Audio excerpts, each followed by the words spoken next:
Môre geliefde, welkom op hierdie bedompige Dinsdagoggend. Vanoggend God se opdrag mekaar. Mekaar in die sin van saam met God op pad. Ons het mekaar nodig.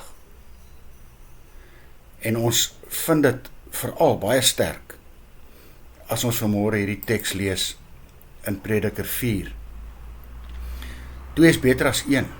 Omdat daar vir hulle ruim beloning is vir hulle inspanning.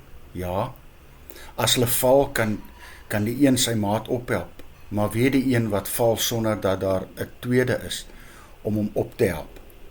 En dan sê die 12de vers, hierdie ongelooflike belangrike ding, 'n 3-dubbele tou breek nie maklik nie. En wat is die opdrag dan van die Here vanoggend? Kom, ons staan saam en ons laat die Here sy werk deur ons doen. Dit wat hy in Christus begin het en eintlik deur ons wil voltooi. Hy het Jesus dan nie ook vir ons gesê, waar 2 of 3 in my naam saam is, daar sal ek hulle midde wees. Ons het mekaar nodig. Veral in die koninkryk van God is daar nie enkelinge nie. Ons het ons nou hierdie liefde as Afrikaners vir vuur maak.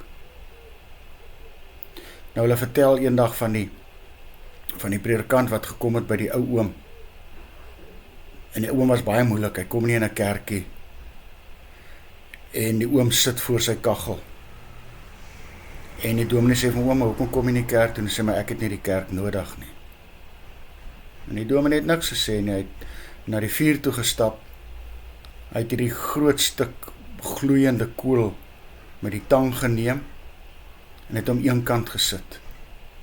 En hy het langs die oom gaan sit, niks gesê nie. En terwyl hulle in stilte na die vuur staar, toe begin daai gloeiende kool al hoe dowwer gloei. Later is hy nie meer rooi nie. Later trek daar nie meer rook uit nie. En die dominee staan op en hy vat hierdie kool en hy sit hom terug in die vuur. Binne 'n paar minute, toe gloei hy weer rooi. En hy het die oom gegroet, opgestaan en uitgeloop. Hulle sê van daar af was die oom Sondag vir Sondag in die kerk. Geliefde, ek en jy is soos hierdie kool. Wanneer ons nie in die gemeenskap van God se gelowiges en God se kinders kom nie, dan is ons soos hierdie kool wat sy gloei, sy hitte en sy lewe verloor, wat heel uitbrand, soos Moses. Moses was so besig dat hy later uitgebrand het en dan kom Jethro sy skoonpa na hom toe en hy sê vir hom, maar jy is besig om jouself en die volk te na te kom. Stel vir jou betroubare manne aan wat jou kan help. En Moses het dit gedoen en het dit baie beter met hulle almal gegaan. Ons het mekaar nodig. God verwag nooit dat ek en jy alleen moet besig wees nie.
Here Jesus, mag ek die hulp van medegelowiges aanvaar en so ook my hulp aanbied, dat ons saam met U op pad kan wees. Amen. Mag jy saam met my geliefde 'n wonderlike dag hê.